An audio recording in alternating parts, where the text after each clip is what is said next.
3주간 인사청문회 준비하면서 어떤 소회를 느끼셨는지 한 말씀 부탁드립니다. 지난 3주간 여성가족부 관련된 업무뿐만이 아니라 제 자신에 대해서 돌아보는 시간을 가질 수 있었습니다. 아프기도 했고 한편으로는 감사한 시간이었습니다. 저로 인해 논란이 있었던 점에 대해서 송구스럽게 생각을 합니다. 그리고 그 논란 속에서 상처를 받았을 보좌진들께 심심한 사과를 드리는 바입니다. 제가 부족했던 점은 더 겸허하게 받아들이고 그리고 앞으로 언행에 있어서 밑거름을 잘 삼아서 더 세심하게 더 깊은 배려로 살아가도록 하겠습니다. 예. 그러니까 지명되신 이후에 이런 과도한 의혹 제기로 인해서 쉽지 않은 시간을 보내셨을 거라고 짐작이 되는데요. 저도 한 가지 여쭤보겠습니다. 좀 사실과 다르거나 과도하게 부풀려졌다는 인상을 받은 것들이 있어서요. 어제 한 언론에서 후보자 가족들이 위장 전입을 했다는 보도를 보았는데 위장 전입이 맞습니까? 그렇지 않습니다, 위원님. 네, 그럼 어떤 상황이었나요? 제가 조금 설명을 네네. 드려도 되겠습니까? 저희 가족이 일반적인 상황은 아닙니다. 왜냐하면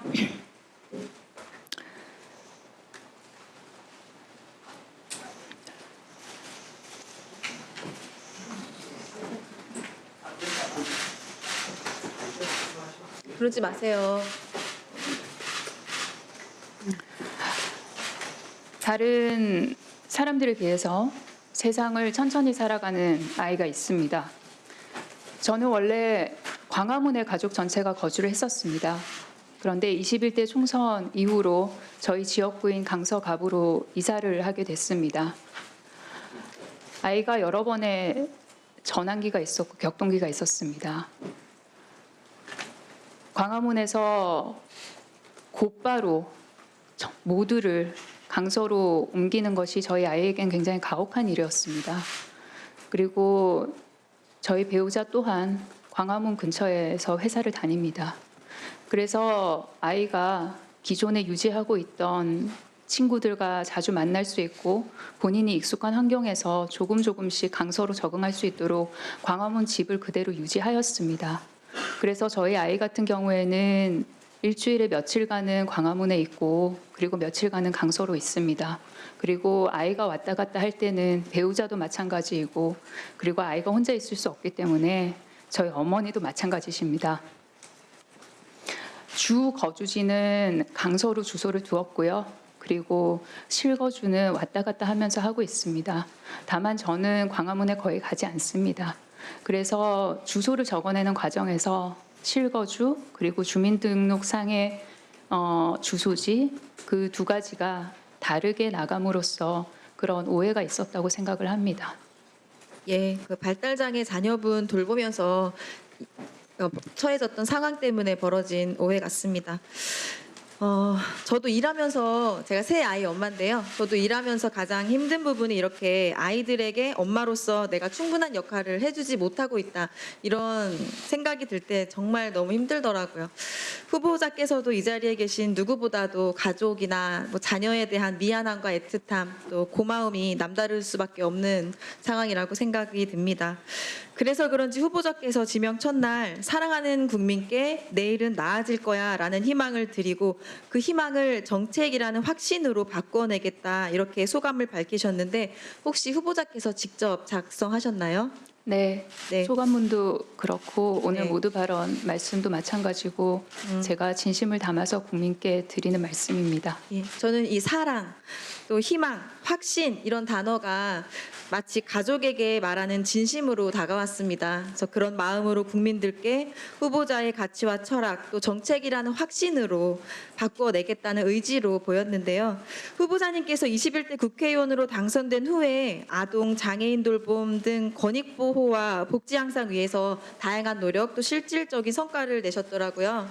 그러니까 대표적으로 22년에 후보자님께서 여야 의원 전원에게 직접 손편지를 보내서 발달장애 참사 대책 마련 특위 출범을 요구하는 결의안 참여를 요청하셨죠? 네, 그렇게 했습니다. 이때 무려 178명의 여야 의원께서 참여한 이 결의안은 21대 국회에서 가장 많은 의원님이 발의해서 참여한 원안 그대로 본회의를 통과한 유일한 사례로 알고 있습니다.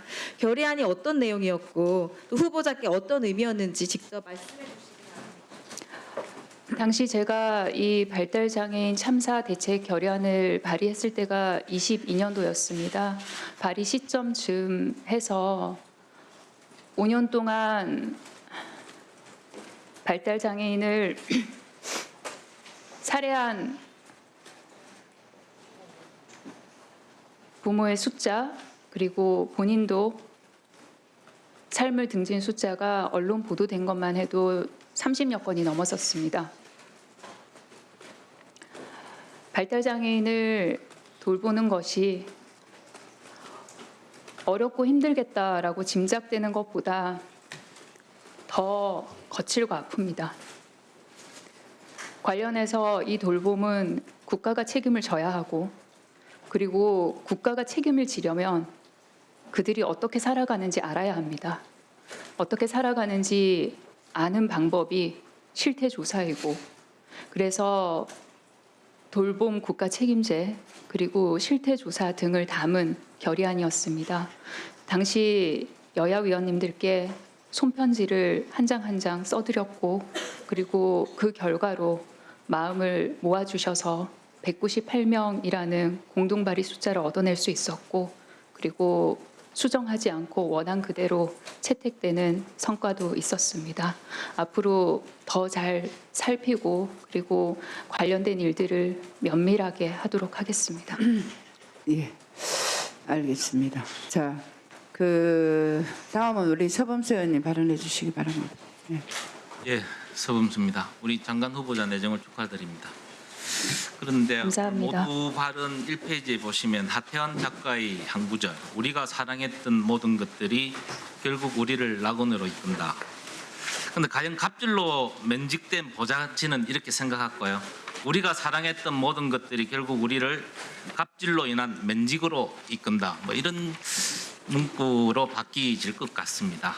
그리고 3페이지에 보면 제가 이 자리에 선 이유가 무엇인지를 여쭙고 경청하고 또 질문 드리겠습니다. 아직도 후보자께서는 여전히 청문위원 자격으로 오신 겁니까? 아니면 후보자 자격으로 오신 겁니까? 라는 의문이 생깁니다. 자, 그런 건 그렇고요. 7월 10 오늘까지 19개 부처 장관 후보자가 다 내정이 되었습니다. 그렇죠? 후보자님? 네, 그런 걸로 알고 있습니다. 이재명 정부 국정기획원에서 활동한 위원은 딱 한 명입니다. 그죠? 장관 후보자 내정된 사람 중에. 그렇다고 알고 강선우 있습니다. 후보자죠. 그래서 그 위원장을 포함해서 국정기획위원회가 50여 명이고 그중에 현역 위원이 22명입니다. 당초에 국정기획에 출범할 때는 사실은 국정기획위원회 가면 장차관으로 입각하기 어려울 거다. 왜냐? 한 2달이라는 짧은 기일에 주요 정책 방향을 설정해야 되기 때문에 도중에 사퇴해버리면 여러 가지 업무 공백 내지는 업무의 차질을 가져올 수 있다는 이야기들이 들렸습니다. 그럼에도 불구하고 우리 후보자께서는 그 50여 명의 내노로 하는 50여 명의 기획위원 중에서도 특히 22명의 현역 위원 중에서 유일하게 지명이 되었습니다. 이유가 뭐라고 보십니까?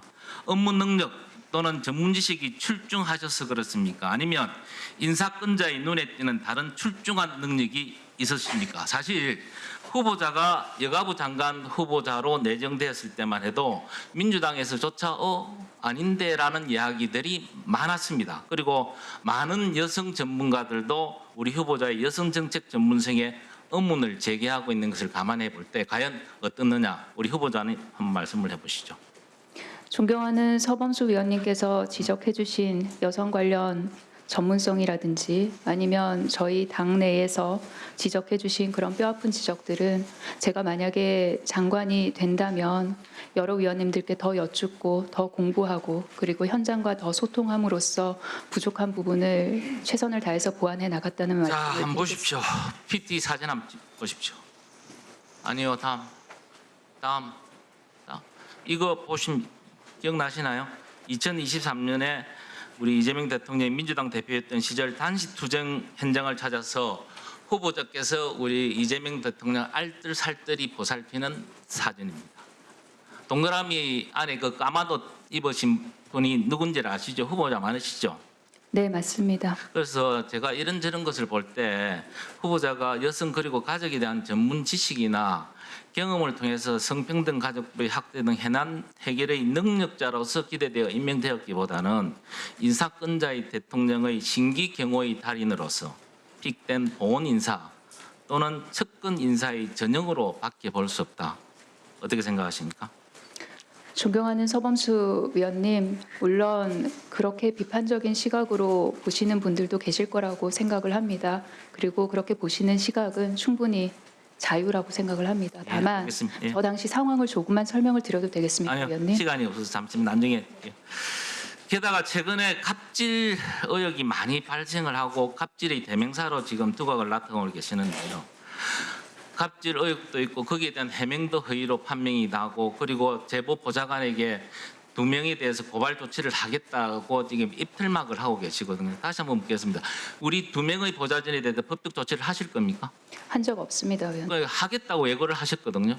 안 하셨습니까? 하겠다고 예고한 적도 없습니다, 없어요. 위원님. 그렇는가요? 나중에 네. 한번 확인하겠습니다. 다시 한번 확인해 봐 주십시오. 그래서 저는 저는 그런 발언을 한 이런 적이 걸 없습니다. 보면 후보자가 전형적인 약강형이 아니냐. 강자에게는 약하고 약자에게는 강한, 즉 권력에 복종하고 약자를 착취하는 이중적인 태도를 가진 사람이라고 볼 수밖에 없다. 과연 이런 후보자님 여성가족부의 가장 큰 역할이 뭐라고 보십니까? 여성가족부가 하는 업무는 굉장히 다양합니다. 예. 그런데 통합적으로 말씀을 알겠습니다. 드리도록 제가 나중에 말씀을 다시 드리겠습니다. 그래서 결국 제가 보기에는 사회적 약자의 근익 보장이 큰 비중을 차지하고 있다고 봅니다. 그렇죠? 동의합니다, 네. 위원님. 그런데 이런 약강의 인물이 과연 사회적 약자의 근익 보장에 얼마나 진정성을 가지고 있을지 참 우려되는 부분들이 많습니다. 이 부분에 대해서 한번 말씀을 해주시죠. 관련해서 나오는 의혹들에 관해서는 제가 청문회를 진행하는 중에 더 소상히 설명드릴 기회가 있을 걸로 봅니다. 위원님께서 주시고 계신 그런 우려하는 점들 없도록 잘 하겠습니다. 그리고 다시 한번 말씀을 드리겠습니다. 아까 제가 잠시 의사진행 발언 때도 이야기를 했지만 감사원 근익이 인권위 관련 우리 후보자께서 개인정보 제공에 미동의를 해서 자료 제출을 안 한 게 많습니다. 이게 갑질의 대명사가 된 분이 이런 부분을 발견하고 보니 결국은 이걸 감추기 위해서 그런 게 아니냐라는 합리적 추측을 가질 수밖에 없다. 그래서 이건 단순한 자료 제출 거부가 아니라 인사청문의 거부나 다를 거라고 저는 봅니다. 그래서 이 자료 제출을 언제까지 해 주실 겁니까?